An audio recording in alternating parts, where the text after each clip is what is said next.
그런데 21년 만에 그렇게 말 한마디 남길 여유도 주지 않은 제 하나님이 사랑하는 아내를 데려가셨을 때 하나님 참 원망스러웠겠어요. 원망한다면은 생각이 좀 있어야 원망하죠. 사실 거기까지 생각이 안 미쳤습니다. 좀 혼돈이라고 할까요? 거의 좌절에 이렇게 들어간 것 같았는데. 이해할 만해요. 네. 네. 그러니까 아예 그냥 너무 큰 충격에 생각 자체가 이렇게 백지가 되어버렸네요. 네, 넋을 잃은 거죠.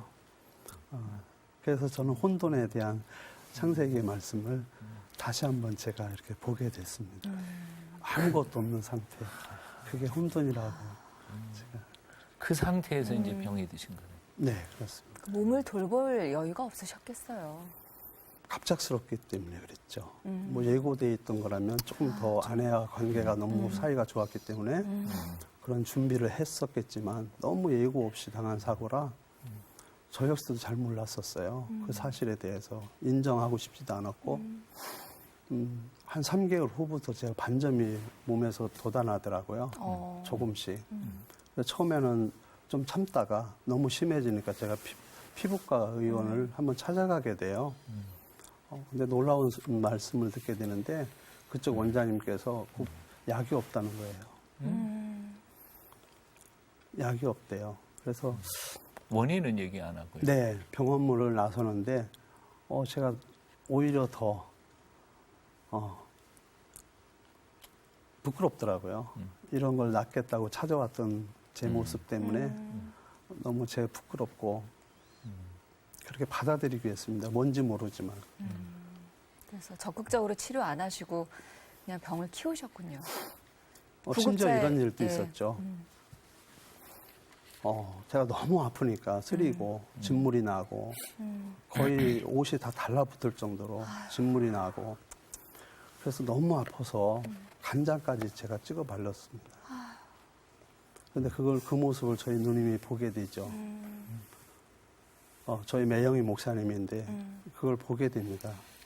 그러면서 그때 저에 대한 상황을 알게 되고 조금씩 저에 대해 케어를 하게 되고 약을 발라주고 그렇게 된 거죠.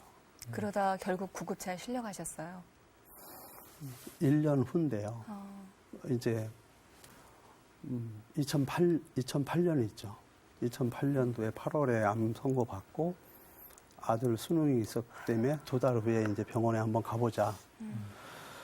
근데 그 삶이라는 게 제가 어떤 의지적인 삶이라기보다는 그냥 이끌려 갔던 것 같아요. 그런 상황들을. 제가 암을 보통적으로 정상적인 분들은 암에 걸리면 병원을 가고 이걸 어떻게 치료를 하고 또 의사 선생님과 상의를 하고 그런 절차를 겪어야 됨에도 불구하고 저는 그런 사실들이 없었어요. 아예. 그러던 차에 내일이 수능이라면 오늘 제가 병원을 실려가게 되죠. 2달밖에 살지 못한다는 얘기를 들으셨을 때 심정은 어떠셨어요? 의사가 선고했지만 저는 이미 죽었다라는 생각으로 접근하게 되죠. 그러한 판정이 없어서도 저를 돌아보게 됐을 때 이미 저는 이제 준비를 하고 있었죠. 그때 아들은 그러면 다음 날 수능을 보고 따님은 유학 중이셨다고 들었어요. 곁에서 돌봐줄 가족이 없었겠네요. 네, 없었죠. 따님은 또 얼마나 놀라셨을까요? 사실은 저한테는 물론 그 전에는 준비돼 있었지만 그 당시에는 저는 준비된 거라고 본 것이 아니라 다 떠나는구나 이렇게 생각이 들더라고요. 그때도 저희 딸은 독일에서 어학을 좀 공부하고 있었어요.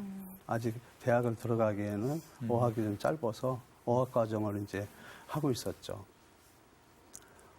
제가 딸한테 이런 사실을 알려야 되잖아요.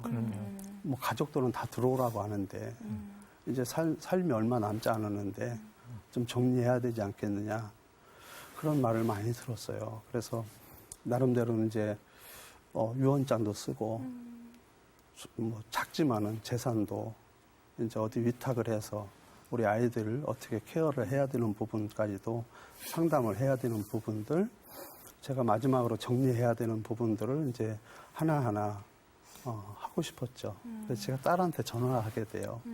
아빠가 이런 병이 걸렸는데 네가 오진 않아도 되겠다. 앞으로 이렇게 누구한테 맡기고 어떠한 부분들을 이제 동생하고 잘 너희가 이제 미래를 계획하고 이런 삶을 잘 살기를 바란다. 저는 이렇게 이제 유언한 생각하고 거네요, 그러니까. 예, 딸한테 그걸 메시지를 전하려고 했었죠. 근데 저는 놀라운 말을 듣게 돼요. 저희 딸이 처음에 하는 말이 이제 아빠 얼마 못 살아.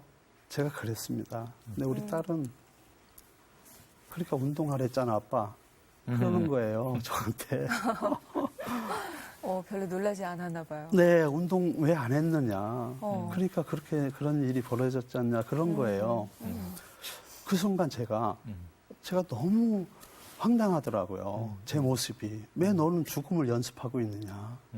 넌 죽지도 않을 텐데. 왜 그런 죽음까지도 내가 생각하고 그런 유언장을 쓰고 했느냐. 물론 저희 아내는 유언장을 써놨었습니다. 제가 그걸 나중에 알게 됐지만, 제가 죽음을 앞두지 않은 사람이 이렇게 유언을 한다는 것이 저는 그때까지도 연습이 안 돼 있었거든요. 근데 아마 하나님께서는 그러셨던 것 같아요, 저한테. 네가 혼자 왜 연극을 하고 있느냐. 그래서 저희 딸 그 말 듣고, 제가 다시금 산다는 거에 대한 그러한 소망을 갖게 된 거죠. 딸도 독일에 있고 이제 공부를 해야 되고 대학을 들어가서, 그런데 저는 혼자 소설을 쓰고 있었던 거죠. 당시에 몸 상태가 좀 심각하신 상태였잖아요. 저는 좀 특별한 케이스였던 것 같아요. 특별한 케이스. 예. 이제 물론 체중이 한 90kg 정도 나갔었는데 한 60kg 정도로 빠지게 되죠.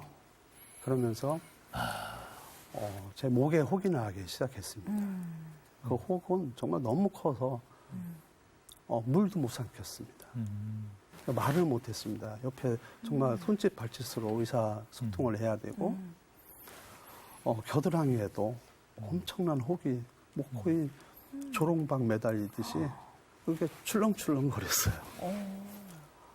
그리고 왼쪽 가슴은 정말 젖 먹이는 임산부처럼 이렇게 너무 부풀어 올라서 거의 뭐 이것이 심장을 짓누르기 시작하는 거예요. 그래서 숨을 못 쉬는 거죠. 근데 어떻게 치료를 하셨어요? 제가 한 건 아니죠. 지금도 믿습니다만 정말 기적을 베풀어 주시지 않으면 그런 병에서 이렇게 완쾌 판정을 받을 수가 없다고. 사실 의사 선생님이 2달 정도, 물론 통계적으로 2달 정도입니다. 그러면서도 치료에 대해서는 포기하지 않았네요. 맡겼죠. 모든 걸 그냥 맡겼습니다. 그래, 어떻게 치료를 하신 겁니다? 하실 때에 어떤 일들을 경험을 하셨어요? 제가 처음에 병원에 실려갔을 때만 해도 거의 음식을 못 먹게 되죠. 우선 제일 그렇겠네요. 시급한 문제가 먹어야 사는데 거의 3개월을 못 먹었습니다. 정말 겨우 물 조금씩 먹고 밥은 아예 못 먹고 냄새가 역겨워서 이렇게 속에서 받질 않는 거예요. 그래서 한 30kg 정도 몸이 빠지고 그런 상태에서 이제 실려갔기 때문에 병원에서는 손을 못 쓰는 거예요. 이 환자를 어떻게 할 수가 없어요. 그때 치료하게 되면 어차피 죽는 거니까 그냥 놔두자는 거였었죠. 근데 제가 그때 기도가 되더라고요. 하나님, 제가 어떻게 하면 좋아요? 그런데 제가 음식을 먹게 돼요. 병원에서 밥을 처음에 나왔는데 입원실에 올라가는데 그 밥을 다 먹게 된 거예요. 물도 못 삼키시던 못 분이 삼켰는데요. 밥을 드셨어요. 네. 얼마나 꿀맛 같은지. 정말 그때 천국에서 하나님이 주신 밥 같았어요. 그러니까 기도를 통해서 하나님이 힘을 주셨군요.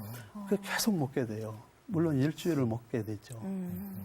근데 이미 그때는 다 내장에 다 굳어 있었나 봐요. 아무것도 못 먹어서. 나중에 큰 병이 되죠. 그게 배출이 안 됨으로 인해서. 뭐 쌓여만 있게 된 거죠. 근데 이미 창자가 다 말라가지고 내려가질 못하는 거죠. 그 후에 그럼 좀 많은 힘든 점이 있었지만 그렇게 해서 이제 의사 선생님께서 이제 치료를 하자. 그렇게 된 거죠. 아, 그렇구나. 참. 3개월 만에 완치가 되셨다. 네, 그렇습니다. 그건 말이 안 되는 것 같아. 그러게요. 정말 그 당시에 저는 몰랐는데요. 제가 병원에서 처음에 물론 저를 진료를 했겠습니다. 진료를 했겠죠. 뭐 CT 촬영이나 MRI나 이런 걸 다 저는 그 당시에 아무리 보여줘도 제가 그걸 몰랐을 거예요. 의식이 거의 없는 상태고. 근데 3개월 있으면서 저를 한번 부르시더라고요.